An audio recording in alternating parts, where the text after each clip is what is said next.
Hey friends, welcome to my channel. This is a question which was asked in one of my interviews: how to initialize weights in a deep neural network. So, what are weights? Let's quickly jump through that. So, suppose you have a deep neural network. These are your inputs x1, x2, and x3. So, x1 is going to each and every node, right? One x here. Now, the weights so we have to calculate equation. So, this is my neuron, so it will have some activation function f before, but to that activation function, what will input x1 into weight plus x2 into weight plus x3 into weight. Now weight is like x1 1 x1 2 x3 1, so it will be x2 1. Okay, so by weights, my suppose from x1 is going to node 1, it's 1 1, x1 going to node 2 1 2, x1 going to node 3, it's 1 3. Similarly, x2 going to node 1 2 1, right?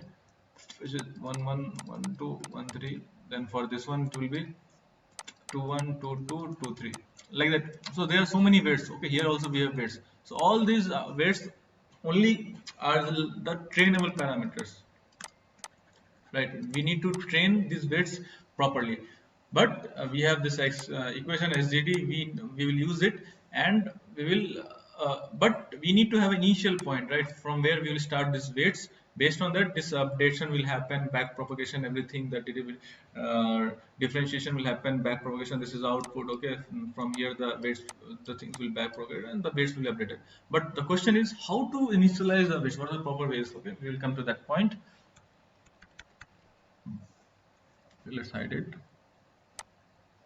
So first, there are four ways. First way is Gaussian initialization. In the meaning, you have from a Gaussian curve, you can take it. For example, from the curve 0 and the standard deviation of 1, and here we are telling it's a small sigma. Okay, we can take a small sigma. It need not be 1; it can be small. Another way is uniform. Okay, so there is in uniform means we have this, like, the PDF will look like this. Okay, so any number between this equal probability. Okay, so this is uniform. So this is upper bound and lower bound. Sorry, lower bound and upper bound. For that, we have minus 1 by square t f fan in plus 1 by square t fan in. Now, what is fan in? So fan is nothing but, so suppose this is a node, whatever the things are going on, it's called fan in, which is coming as fan out. So here fan in is 2 and 1 is fan out is 1.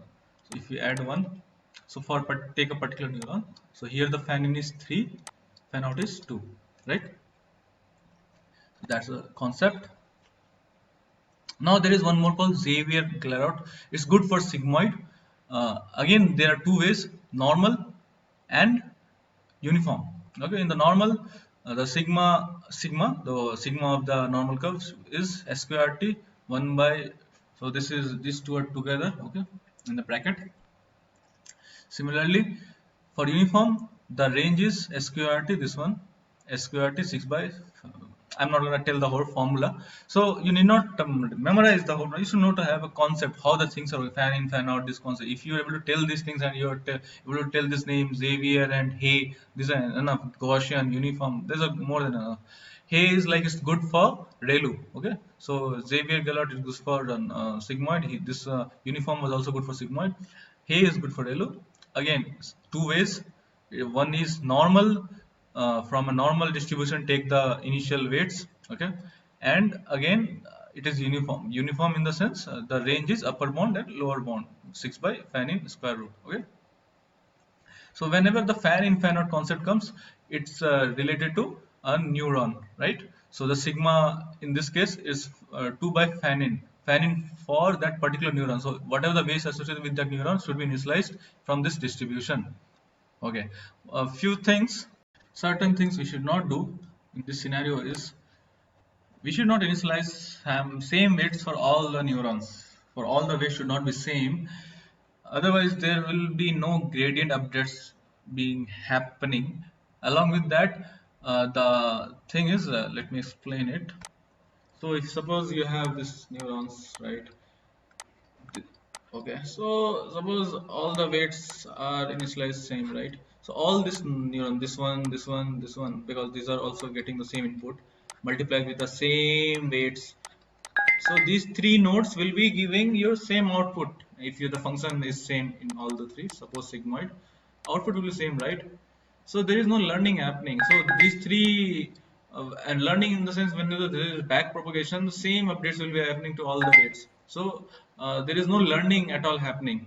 Okay, so one point. Secondly, these three are kind of having different models. The benefit of having a deep neural network, we can have the effect of different models. Each three can act at different models, but just because we are giving same input, that benefit we are losing out. These three are not learning these different aspects of the data. They are learning the same aspects, so it's not a good thing. So we need to have asymmetry in our weights. Okay, all the weights should not be same. Okay, and do not initialize with large negative numbers, not infinity, but yeah, because ReLU is like this, right? It will be zero. Sigmoid is also like this. It will be very much small, right? The derivative of sigmoid is like this. So again, there will be a vanishing in pronoun. So the weight should not be very small, because when you are doing back propagation and updating the weights, that will also cause a lot of problem. Okay, so yeah, that's it for today. I hope you got the clarity. And if you have any doubts, you can put in the comment section. Okay, thank you. Subscribe the channel. Bye bye.